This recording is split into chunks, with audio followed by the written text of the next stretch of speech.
കർണാടകയിൽ മലയാളി വിദ്യാർത്ഥിനി ഹോസ്റ്റൽ മുറിയിൽ മരിച്ച നിലയിൽ കണ്ടെത്തി. രാമനഗരിയിലെ ദയാനന്ദ സാഗർ കോളേജിലെ 1-ാം വർഷ BSc നഴ്സിംഗ് വിദ്യാർത്ഥിനി അനാമികയാണ് ഇങ്ങനെ മരിച്ചത്. തൂങ്ങി മരിച്ച നിലയിലാണ് കണ്ടെത്തിയത്. ഹരോഹള്ളി പോലീസ് അന്വേഷണം ആരംഭിച്ചിട്ടുണ്ട്. അരുൺ പൂപ്പറമ്പ ബംഗളൂരു നഗരത്തിൽ നിന്ന് ചേരുന്നു. അരുൺ, ഈ വിദ്യാർത്ഥിനിയുടെ ബാക്ക്ഗ്രൗണ്ട് എന്താണ്? കേരളത്തിൽ എവിടെയാണ് അവരുടെ വീട്? എന്തായിരിക്കാം ഒരുപക്ഷെ സാഹചര്യം?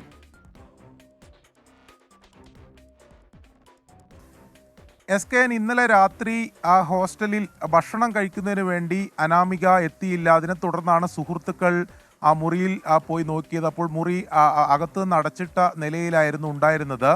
ആ വാതിൽ മുട്ടിയിട്ടും തുറന്നില്ല. ഇതേ തുടർന്ന് സംശയം തോന്നിയതിനെ തുടർന്നാണ് മറ്റൊരു കീ ഉപയോഗിച്ചുകൊണ്ട് ഈ വാതിൽ തുറന്നത്. അപ്പോഴാണ് അനാമിക ഈ രീതിയിൽ മുറിയിൽ തൂങ്ങി മരിച്ച നിലയിൽ കണ്ടെത്തിയതായി സുഹൃത്തുക്കൾ ഉൾപ്പെടെ പറഞ്ഞത്. ഇപ്പോൾ പോലീസ് ഇതിൽ അന്വേഷണം ആരംഭിച്ചിട്ടുണ്ട്. ഹരോഹള്ളി പോലീസാണ് അന്വേഷണം ആരംഭിച്ചിട്ടുള്ളത്. ഈ വിദ്യാർത്ഥിയുടെ ബന്ധുക്കളെ ഉൾപ്പെടെ വിവരം അറിയിച്ചിട്ടുണ്ട് എന്നതാണ് നമുക്ക് പ്രാഥമികമായി ലഭിക്കുന്ന വിവരം. കേരളത്തിൽ എവിടെയാണ് എന്ന കൃത്യമായ വിവരം നമുക്ക് ലഭിച്ചിട്ടത് അല്പസമയത്തിനകം ലഭിക്കും. ഇന്നലെ രാത്രി 10 മണിയോടെയാണ് ആ വിദ്യാർത്ഥിയെ ഹോസ്റ്റൽ മുറിയിൽ മരിച്ച നിലയിൽ കണ്ടെത്തിയത്. രാമനഗരയിലെ ദയാനന്ദ സാഗർ കോളേജിലെ 1-ാം വർഷ BSc നഴ്സിംഗ് വിദ്യാർത്ഥിയാണ്. എന്താണ് ഈ മരണകാരണം, അല്ലെങ്കിൽ ഇത് ആത്മഹത്യയാണെങ്കിൽ എന്താണ് അതിന് കാരണമെന്ന് സംബന്ധിച്ചൊന്നും നിലവിലൊരു വ്യക്തത വന്നിട്ടില്ല.